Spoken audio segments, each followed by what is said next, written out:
en nuestra mente se vuelve trascendental en la vida cristiana.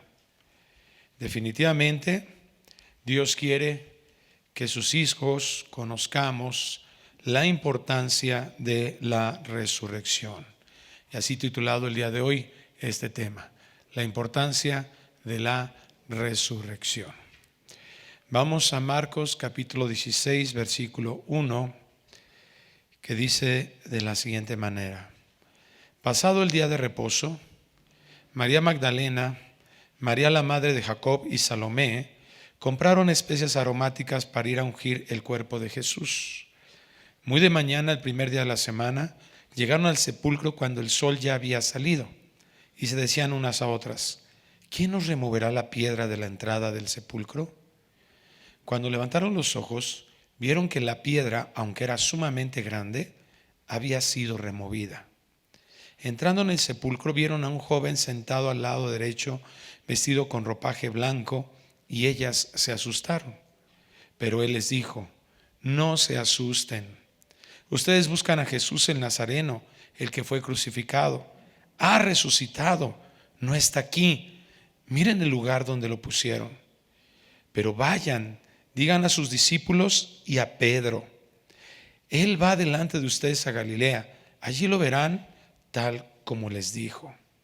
Y saliendo ellas, huyeron del sepulcro porque un gran temblor y espanto se había apoderado de ellas, y no dijeron nada a nadie porque tenían miedo.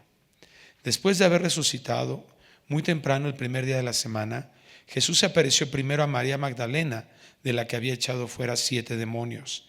Y ella fue y se lo comunicó a los que habían estado con él, que estaban lamentándose y llorando. Cuando ellos oyeron que Jesús estaba vivo y que ella lo había visto, se negaron a creerlo. Después de esto, Jesús se apareció en forma distinta a 2 de ellos cuando iban de camino al campo.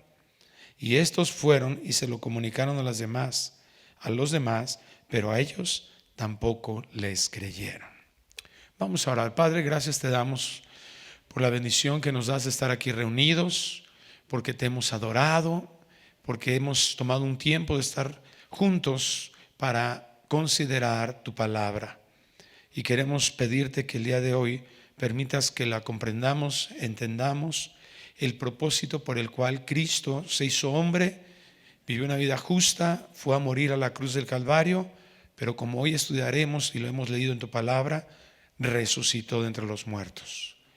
Que podamos entender, Dios, que eso no solo fue algo que sucedió y que fue importante, sino que ¿qué es lo que lo hace importante? Que podamos entenderlo, asimilarlo, memorizarlo, tenerlo presente, porque esto va a ser trascendental en muchas de las situaciones que nosotros vivamos. Te rogamos esto, Dios, que tu palabra sea clara y que sobre todo lo llevemos a una aplicación en nuestra vida, en nuestro corazón. Te lo rogamos en el nombre precioso de Cristo Jesús, y la iglesia decimos amén. La resurrección de Cristo es el suceso principal del Evangelio, es el centro de la redención. Por supuesto que la muerte, como ya lo hablamos, tiene una implicación también en relación a esto.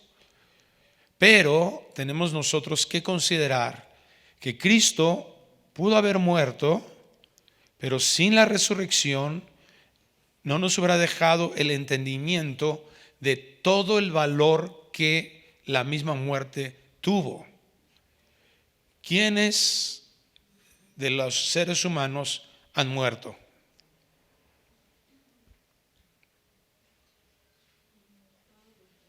Todos, ¿verdad?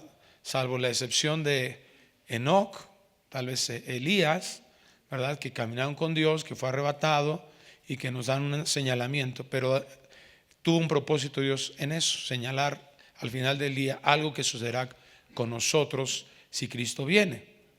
Pero fuera de ellos, todos los seres humanos murieron.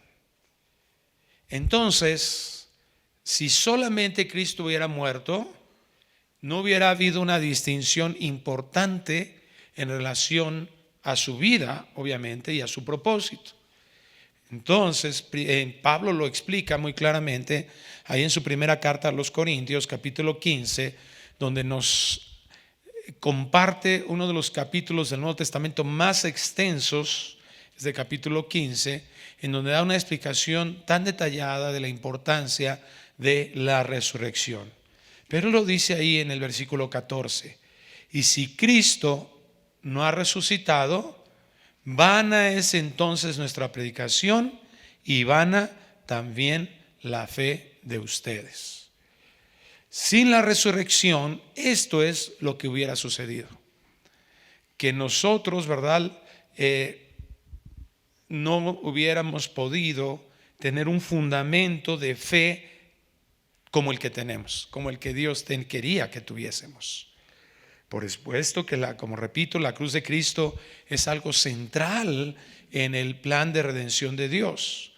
Pero sin la resurrección, aún la muerte hubiera perdido su sentido, hubiera perdido su razón y hubiera perdido su poder.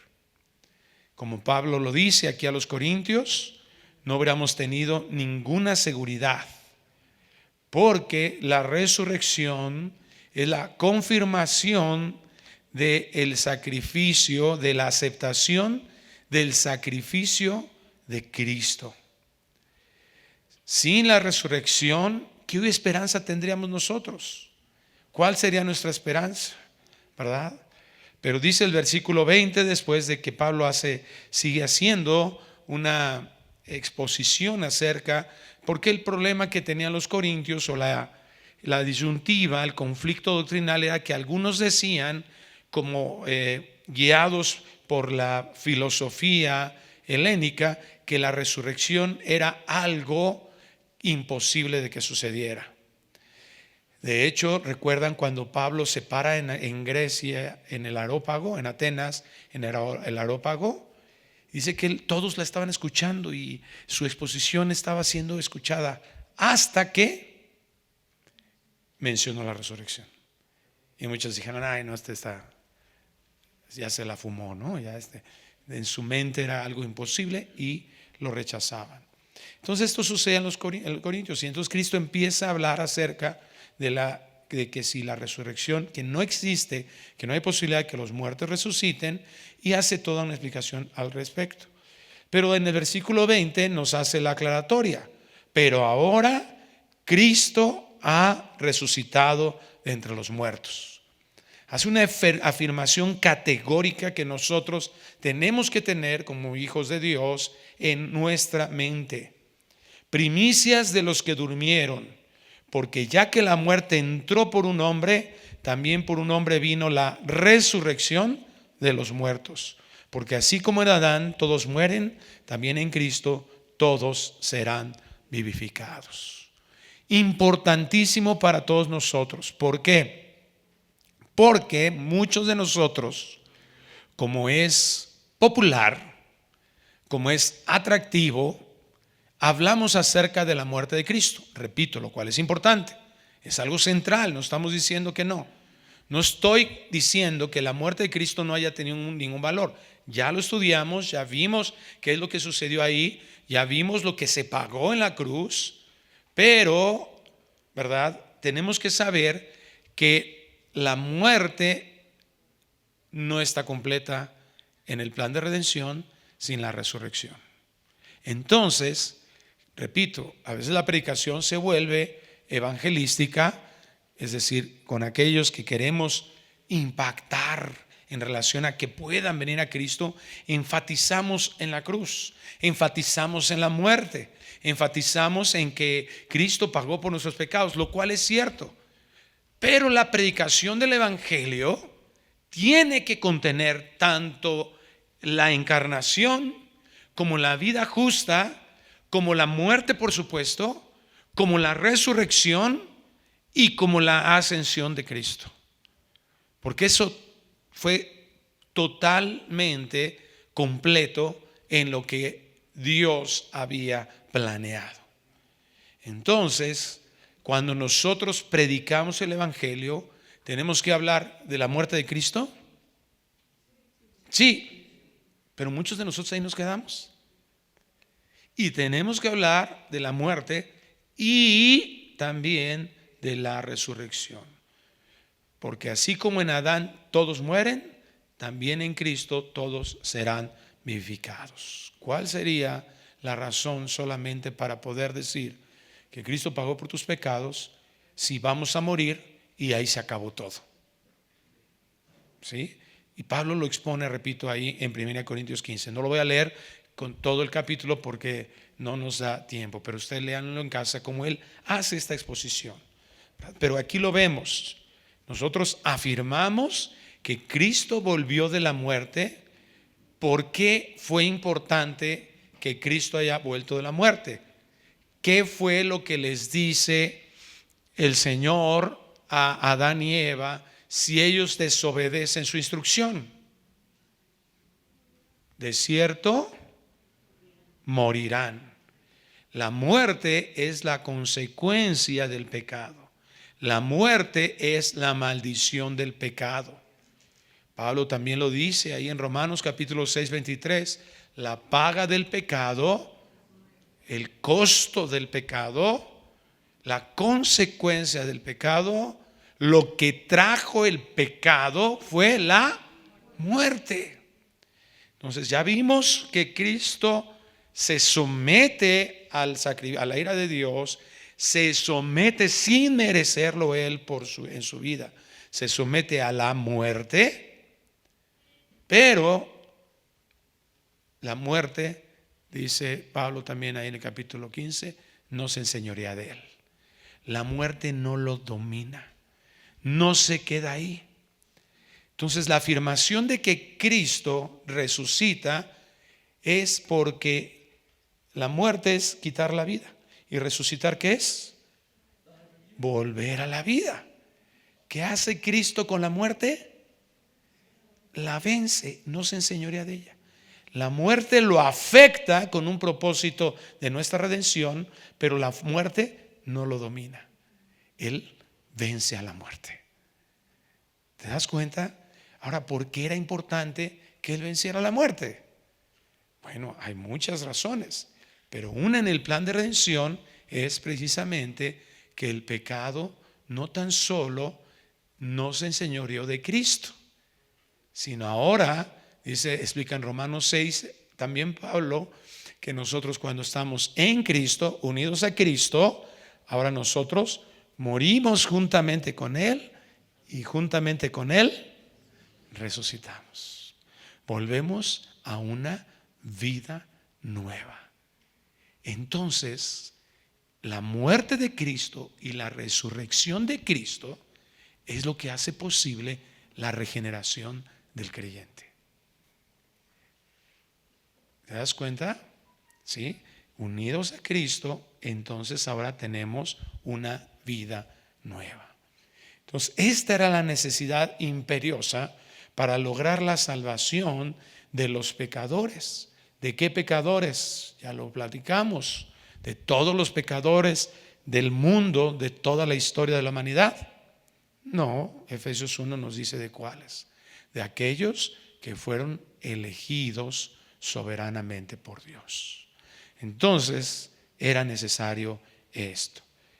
No hubo un enseñoreamiento.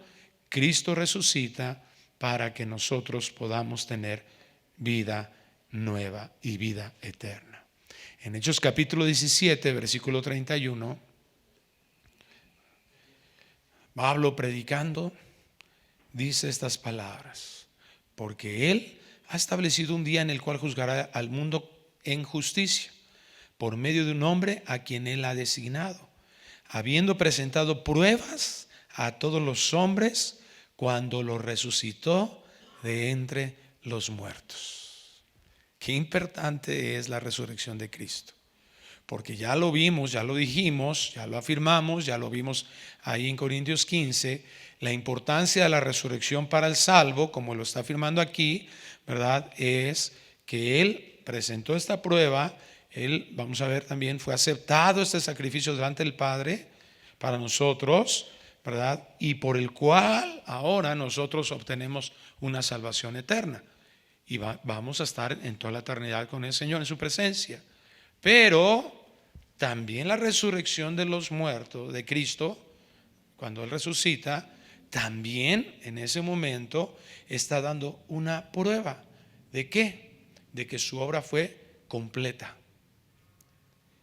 Y esto va a ser una de las evidencias claras también para la condenación de todos los hombres que no sean salvados. ¿Por qué? Porque, como dice aquí, Él presentó pruebas a todos los hombres cuando lo resucitó de entre los muertos. Entonces, en el juicio final, ahí, ¿verdad? Cuando quieran decirle a Dios, pero ¿por qué, verdad? Yo no entendía, yo no sabía. Le digo, mira, sí, yo te di una prueba total. Mi hijo murió y resucitó, y tú lo rechazaste. No hay otra cosa que un castigo eterno para ti. Entonces, la resurrección es la cúspide de la obra expiatoria y es como el sello o la certificación de que la ofrenda de Cristo, de su propia sangre, que era simbolizada por todos los becerros, ¿verdad? Todos los animalitos que eran sacrificados en el antiguo pacto, todos ellos que estaban simbolizando ahí, y entonces que daba claridad que esa sangre era como una ofrenda para expiar el pecado, para detener la ira de Dios, para detener el castigo. Entonces, cuando Cristo resucita, ¿verdad? ¿Quién lo resucita? Dios. Y entonces el Padre, ¿verdad?, está diciendo, este sacrificio es aceptado por mí. Y Cristo no puede quedar en la muerte, resucita. Y esto es lo que nos da una seguridad en esta vida, como decía, ¿verdad?, de una certeza para la eternidad.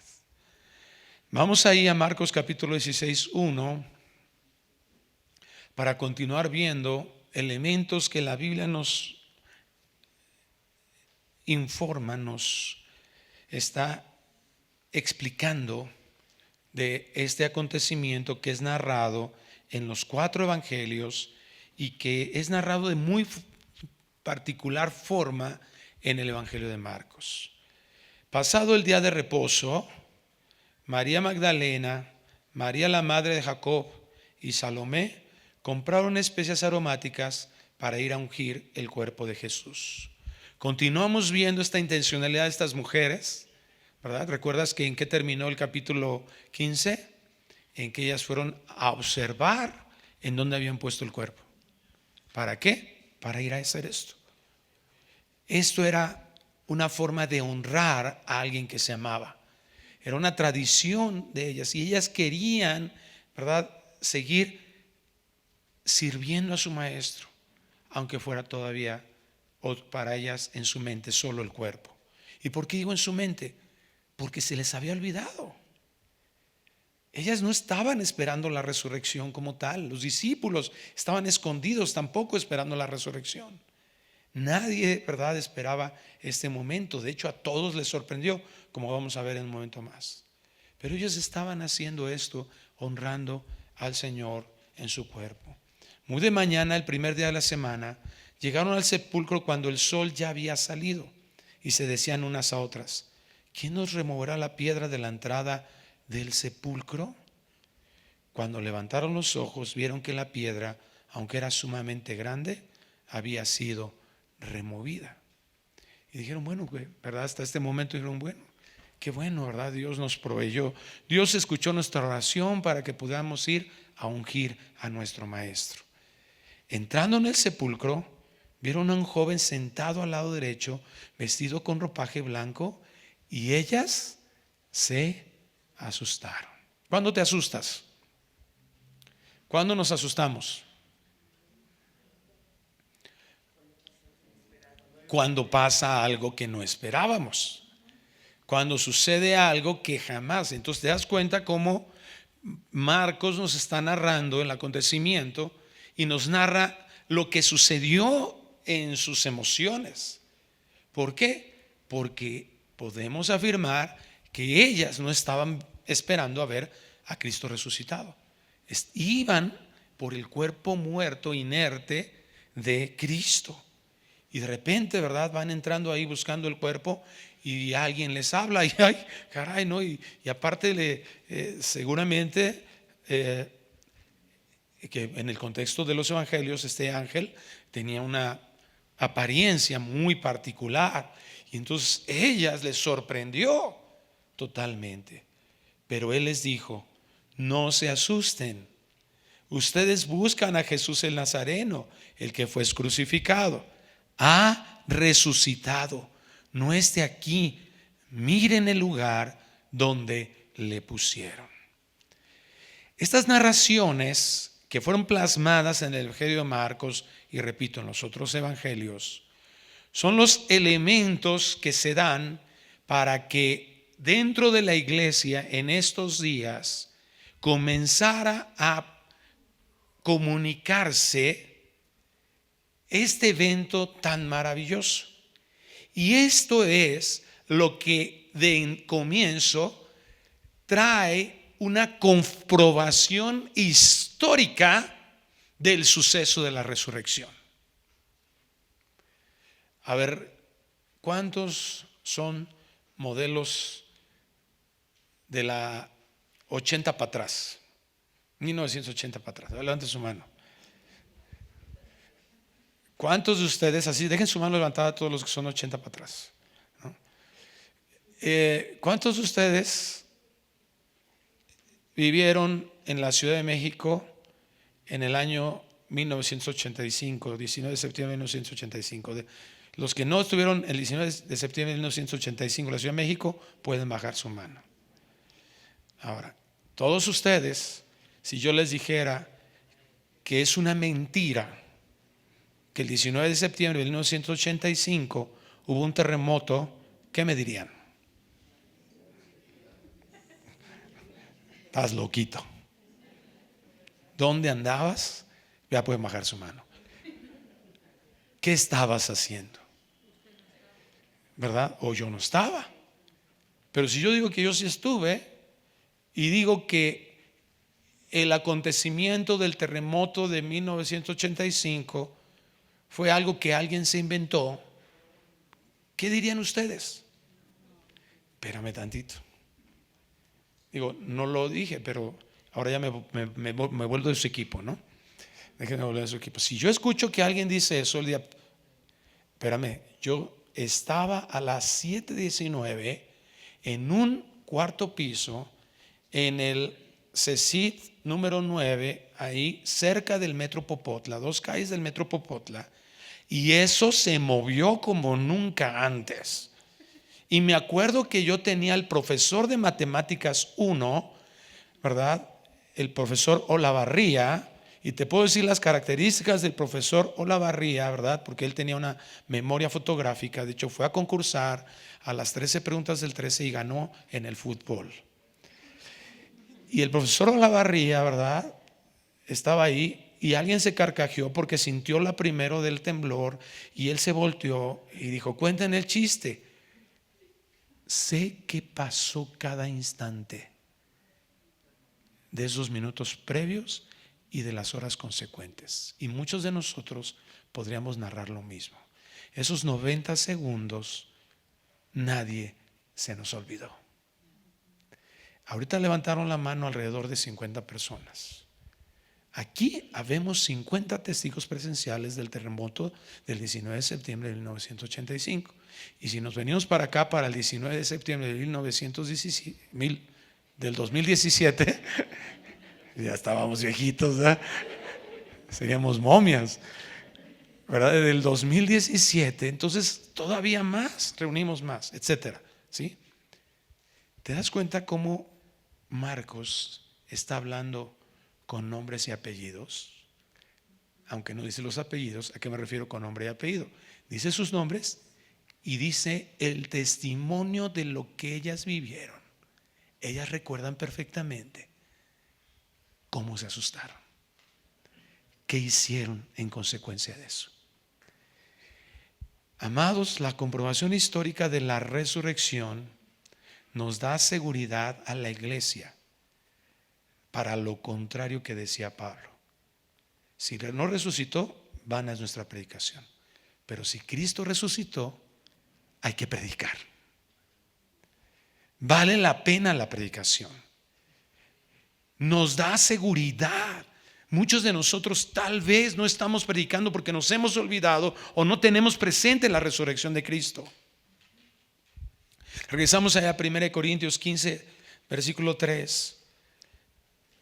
Porque la resurrección es trascendental, importantísima en la doctrina, en la fe, en la vida de los cristianos.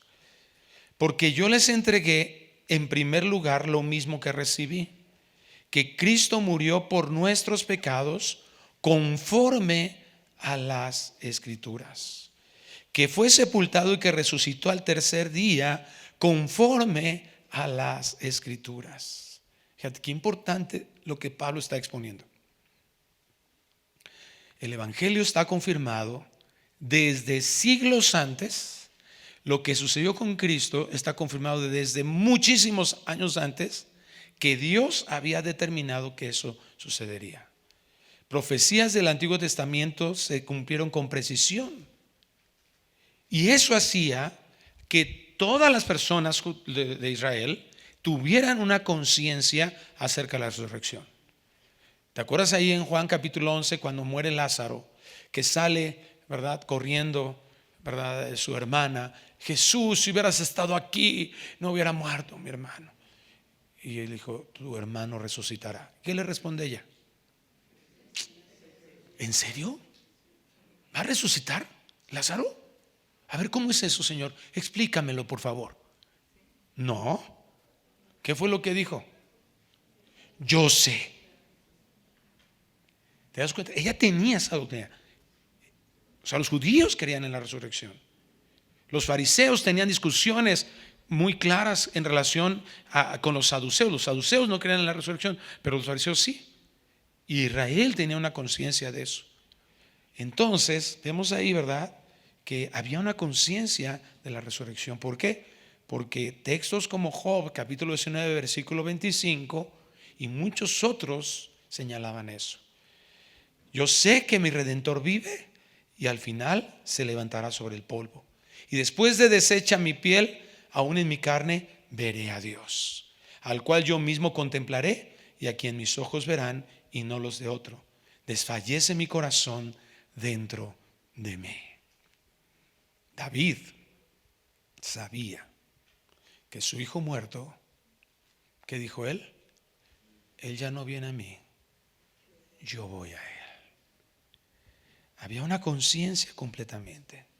Cristo en varias ocasiones hace la predicción de que va a resucitar en varias ocasiones, cuando de hecho lo recuerdan en la cruz. ¿Recuerdas que le decían, que le injuriaban? A ver, este que dice que levantaría, que tiraría el templo y lo levantaría en 3 días. No lo entendieron, pero ellos recordaron las palabras de Cristo. Cristo estaba diciendo que iba a resucitar, pero no lo entendieron. Y Dios quería, su voluntad fue que no lo entendieran. Había un propósito en eso. Pero Cristo lo dice. Ahí mismo en Juan 11, 25, después de que le da esta explicación a esta mujer, Jesús le da estas palabras: yo soy la resurrección y la vida. El que cree en mí, aunque muera, vivirá. Y todo el que vive y cree en mí, no morirá jamás. ¿Crees esto? Y entonces ella responde, ¿verdad? Sí, creo que tú eres el Hijo de Dios. Fíjate qué importante. La resurrección en sí mismo sucedió, es un acontecimiento que, como vamos a ver, se tiene su comprobación histórica tan fidedigna, y Pablo allí en 1 Corintios 15 la hace. Pero Cristo no solo resucita y se va al cielo al otro día. No, porque había que señalar eso de una manera importante. El plan de Dios era que hubiese no solo estas mujeres que de forma inmediata lo hacían. Ahora la pregunta es que tenemos que resolver teológica es: ¿por qué Dios le permite primero a las mujeres ver la resurrección de Cristo? ¿Saben ustedes por qué? Para que todo el mundo se entere pronto. No, es cierto. Es una broma, mujeres, es una broma. No me apedreen. Pero hubiera estado muy serios, ¿verdad? Comprensión teológica. Es broma, es broma. Pero bueno, Dios no solo se revela a estas mujeres, Dios no solo le manda un mensaje indirecto a ellas, no se acaba con este mensaje del ángel, sino que Dios le permitió, ¿verdad?, que Cristo estuviera aquí y no deja solo a sus discípulos, no deja solo a estas mujeres, sino hay cientos de testigos que físicamente lo afirman. Y aquellos incrédulos de la iglesia de Corintio se los dice. Vamos nuevamente a 1 Corintios 15, versículo 5. ¿Verdad? Que se apareció a Cefas y después a los 12. Luego se apareció a más de 500 hermanos a la vez. ¿Te das cuenta? A ver, para aquellos que dicen que no tembló el 19 de septiembre, a ver, vengan, pregunta, aquí están los que levantaron la mano, pregúntales. ¿Sí? Sí, ¿verdad? Fue horrible, fue horrible. Entonces, aquí, ¿verdad? ¿Qué está haciendo Pablo? Lo mismo. Les está diciendo: a ver, incrédulos corintios, hay más de 500 testigos de la resurrección de Cristo. Y lo que dice, la mayoría de los cuales viven aún, pero algunos ya duermen. O sea, quiere decir que él escribió esta carta unos años después de la resurrección, ¿verdad? Después se apareció a Jacobo, luego a todos los apóstoles, y al último de todos, como a un nacido fuera de tiempo, se me apareció también a mí. Yo soy testigo, dice Pablo. Hay muchos testigos. Vayan con Jacobo. Hay nombres y apellidos. Hay personas. Busquen. Hay testigos oculares de que Cristo murió y de que Cristo resucitó. Dios en su providencia permitió que Cristo no se quedara aquí unos minutos, unas horas. Se quedó bastante tiempo, suficiente tiempo, para que todos estos testigos oculares pudieran dar su testimonio. Dios en su providencia permitió todas estas evidencias para que hubiera claridad en la iglesia primitiva, pero claridad y certeza aún en nuestros días. David Guzik, en su comentario de la palabra duradera, dice: como Pablo describe el evangelio en los siguientes versículos, es importante darse cuenta de que este evangelio no es enseñanza reveladora o buen consejo.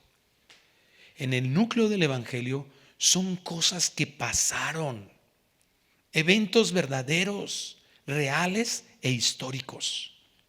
El evangelio no es un asunto de opiniones religiosas, trivialidades o cuentos de hadas, sino acerca de eventos históricos reales.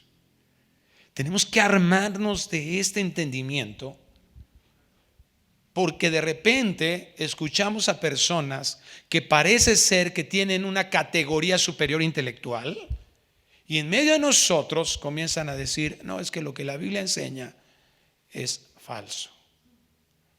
No es cierto. Con toda su intelectualidad, lo único que quieren es justificar su moralidad o su amoralidad.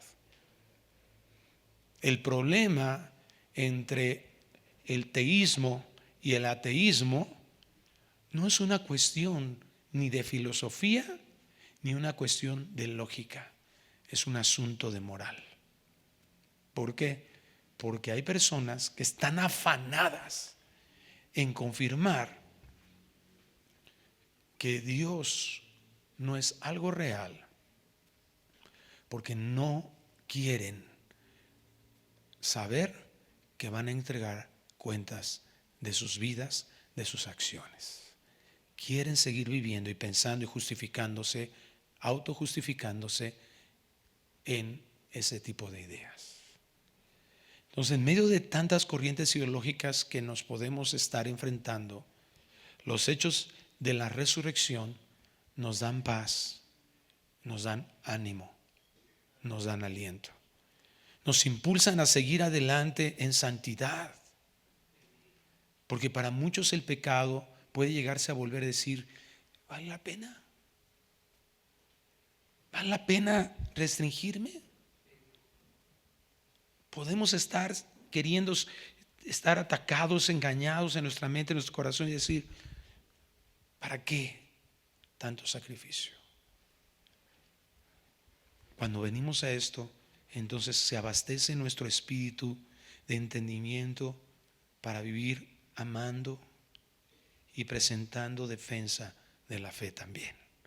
¿Cuándo? Como dice Pedro, cuando se nos requiera. Versículo 7 de Marcos 16. ¿Y qué les encarga este ángel a las mujeres? Vayan, digan a sus discípulos y a Pedro: Él va delante de ustedes a Galilea, allí lo verán tal como les dijo. Amados, la importancia de la resurrección, por supuesto que nos da esperanza por lo que veremos, porque como vamos a ver un momento más, la promesa es que también nosotros vamos a resucitar, que la muerte no es lo último que podamos vivir nosotros si Cristo antes no viene, sino también para esta vida. La resurrección nos da aliento en las peores tempestades de la vida cristiana. Qué atención de Dios a través de este mensajero hacia las mujeres, de poner algunos que Dios había elegido para poder llevar este mensaje de salvación a todo el mundo, y les encarga algo: digan a sus discípulos y a Pedro. Cristo sabía, Dios sabía que sus discípulos estaban en crisis. Y aunque fueron y dieron el mensaje, ¿y ellos qué dijeron? No creyeron, pero necesitaban escucharlo.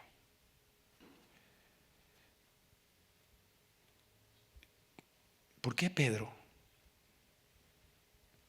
Todos estaban en crisis y su misericordia se extendió a todos ellos, pero de forma muy particular aquel que le había fallado, negándolo 3 veces. Yo a veces pienso, yo soy Pedro, pero creo que todos de alguna manera somos Pedro, en muchos sentidos. Señor, llévame, yo quiero caminar igual que tú. Y fue el único. Sí hubo algo particular con Pedro, definitivamente, ¿no? Fue el único que caminó. Y algunos pueden decir, y el único que fracasó. Pero el único que experimentó estar fuera de la barca. Sí, fracasó. Pero el único que clamó y recibió la ayuda inmediata. No fue una oración muy teológica, no fue una oración muy profunda, que nos señala a muchos de nosotros que podemos tener esa confianza para acercarnos con un clamor, a veces de más de nuestro momento difícil. Ayúdame que perezco. 2 palabras que hicieron que el Todopoderoso extendiera su brazo. El único que prometió, aunque lo siguieron los otros, nunca fallarle. Y el único que se le registra con detalle, aunque ninguno estuvo más que Juan, algo cerca, pero la negación de Pedro fue muy, muy clara, muy evidente, muy sonada. Y que esto nos hace mirar esa misericordia maravillosa de Dios, que a sus hijos, cuando llegamos a caer, aunque fueran 7 veces, de cierto nos va a recoger. Lo peor que podemos hacer es tratar de irnos lejos y darle la espalda a lo que Dios nos ha encargado, sino clamarle a Él. Aquel que le había fallado negándolo 3 veces fue muy particular. Vayan, díganlo a sus discípulos y a Pedro. Y saliendo ellas huyeron del sepulcro, porque un gran temblor y espanto se había apoderado de ellas, y no dijeron nada a nadie porque tenían miedo. No es para menos. Si lo vemos humanamente, ¿qué fue esto? Yo me imagino a María diciéndole a la otra María: pellízcame. ¿Qué pasó, María? ¿Qué sucedió? ¿Qué? Es un impacto, o sea, estaban impactadas. No podemos describirlo, ¿verdad? ¿Qué es lo que pasó con detalle? Pero estaban impresionadas profundamente. Después de haber resucitado muy temprano el primer día de la semana, Jesús se apareció primero a María Magdalena, de la que había echado fuera 7 demonios. Y ella se lo comunicó a los que habían estado con él, que estaban lamentándose y llorando. ¿Te das cuenta? En crisis. Cuando ellos oyeron que Jesús estaba vivo y que ella lo había visto, se negaron a creerlo. Después de esto, Jesús se apareció en forma distinta a 2 de ellos cuando iban de camino al campo, y estos fueron y se lo comunicaron a los demás, pero a ellos tampoco les creyeron. Los discípulos recibieron la noticia y no creyeron, porque solo el Espíritu Santo es el que nos da la fe. En Juan 20:26 vemos este momento en el que se les aparece a todos, que Pablo narra. ¿Y cuántos días fueron después? Dice en Juan, 8 días. Aquí cuando menos ya habían pasado 8 días de la resurrección. Sus discípulos estaban otra vez dentro y Tomás con ellos. Estando las puertas cerradas, Jesús vino y se puso en medio y dijo: paz a ustedes. Luego dijo a Tomás: acerca aquí tu dedo y mira mis manos. Extiende aquí tu mano y métela en mi costado, y no seas incrédulo, sino creyente. Señor mío y Dios mío, le dijo Tomás. Jesús le dijo: porque me has visto, has creído. Dichosos los que no vieron y sin embargo creyeron. Somos irremediablemente incrédulos a la buena noticia de Dios. Sin Dios, solo la intervención del Espíritu Santo hace que nosotros creamos. No es necesario el ver. La fe no se basa en lo que vemos, como veíamos en clases anteriores. No nos dejemos llevar por esa mercadotecnia. No nos dejemos llevar porque si sucede algo, una condicional a Dios, que si yo veo esto, entonces voy a hacer esto. El día de ayer fui a visitar una hermana enferma, una persona familiar ahora es hermana, porque ayer hizo su decisión por Cristo y confesó a Cristo como su Señor y Salvador. Y en un momento me decía eso, dice: ahora que, si Dios me permite, yo le voy a ir a servir.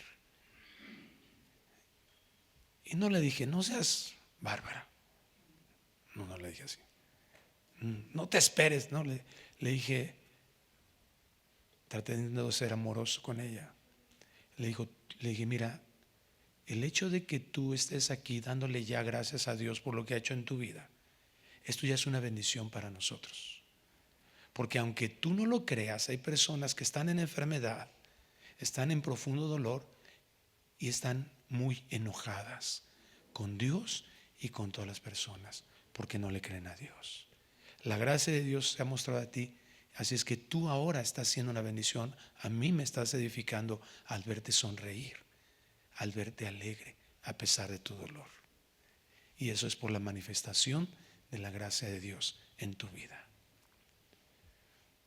No dejemos de enseñarle a esas personas que si algo bueno les sucede, entonces ellos responderán positivamente. Eso es una imposibilidad a cualquier ser humano. No eduquemos a nadie bajo condiciones personales de lo que harán prometiéndoles a Dios. Porque si algo nos está enseñando el Evangelio de Marcos, es que siempre nosotros vamos a fallar. Abraham falló. Estaban haciendo el pacto. ¿Y qué pasó con Abraham? Se cansó y se quedó dormido. Y el Espíritu de Dios permaneció. Esa es la realidad. Yo no puedo ir a hacer un pacto con Dios y prometerle y decirle, entonces sí, Señor, si me haces esto, entonces, porque estoy de entrada, estoy tratando de chantajear a Dios, estoy tratando de hacer una negociación con Dios, estoy menospreciando la bondad, la misericordia, el amor, la gracia de Dios. No se trata de nosotros, ni de lo que nosotros podamos hacer. Como ya vimos, es la misericordia de Dios, que aun cuando llegamos a fallar, Él sigue siendo bueno y misericordioso. Díganle a Pedro. Es un mensaje que Dios nos está haciendo a nosotros, nos está dando a nosotros. Y por último, Cristo resucitó. La muerte no fue lo último que recibió Cristo. Quitemos esa idea secularista, aquí se acaba todo y todo. No, el Señor nos está abriendo los ojos y decir, hay algo mucho más adelante que nos da una verdadera esperanza. Ni lo que nosotros tampoco será lo último que recibiremos. 1 Corintios 15:23 dice, y esto es lo que tenemos que tener en mente, pero cada uno en su debido orden. Cristo, las primicias. Luego los que son de Cristo en su venida.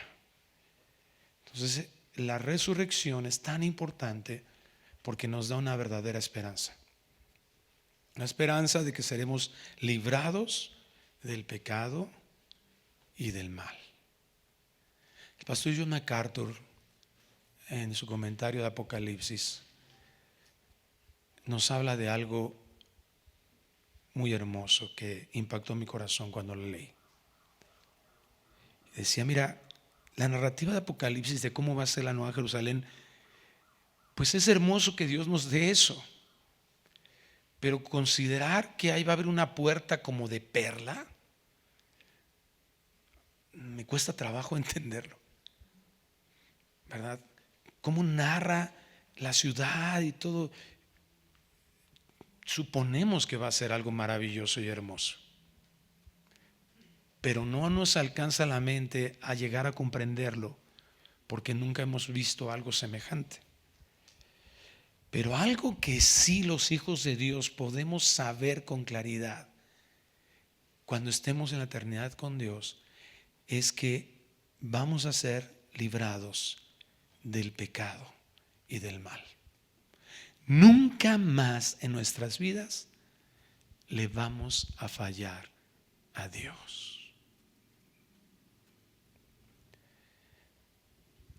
Ahora en nuestro caminar cristiano, la resurrección también nos lleva a algo hermoso. 2 Corintios 1:8.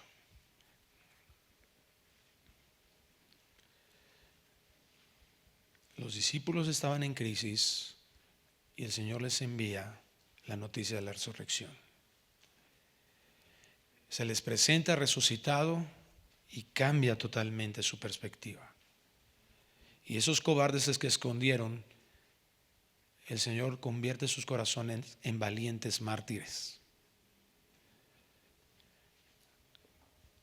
Dice 2 Corintios 1:8, porque no queremos que ignoren, hermanos, acerca de nuestra aflicción sufrida en Asia. O sea, Pablo y otros hermanos estaban sufriendo, porque fuimos abrumados sobremanera más allá de nuestras fuerzas, de modo que hasta perdimos la esperanza de salir con vida. O sea, Pablo lo que le está diciendo a los corintios es que les sonrió la calaca, ¿verdad? Estaban ellos ya, dijimos, hasta aquí llegamos, hermanos. Ya de aquí no pasamos. De hecho, dentro de nosotros mismos ya teníamos la sentencia de muerte, a fin de que no confiáramos en nosotros mismos, sino en Dios que resucita a los muertos, el cual nos libró de tan gran peligro de muerte y nos librará, y en quien hemos puesto nuestra esperanza de que Él aún nos ha de librar.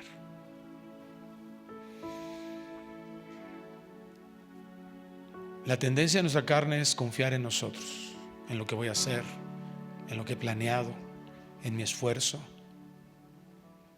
Y Dios nos está enseñando aquí, Pablo, nos somete a crisis, somete a zarandeos como a Pedro, con el fin de que aprendamos algo importante: no confiar en nosotros mismos. ¿Te das cuenta que esto es contracultural? ¿Qué te dice el mundo? Confía en ti, tú puedes, es cosa que te lo propongas. Bueno, para alcanzar metas terrenales puede no ser trascendental, pero cuando extrapolamos eso a lo espiritual y lo entendemos, nos damos cuenta que aunque logremos cosas terrenales, van a perder sentido si no entendemos lo espiritual de eso. Terminar una carrera, casarte, obtener muchos bienes económicos, pierden todo su sentido si no lo comprendes a la luz del Evangelio y del propósito que Dios tiene para tu vida.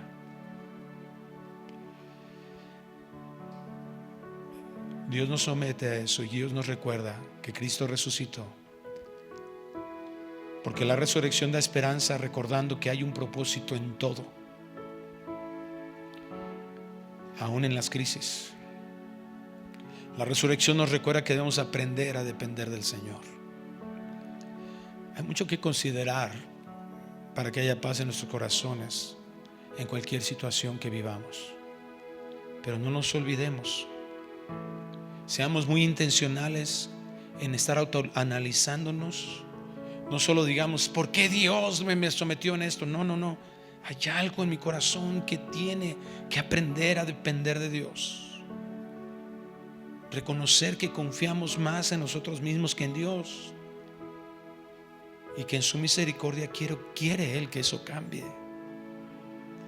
Consideremos y nunca nos olvidemos de la importancia de la resurrección. Amén. Padre, gracias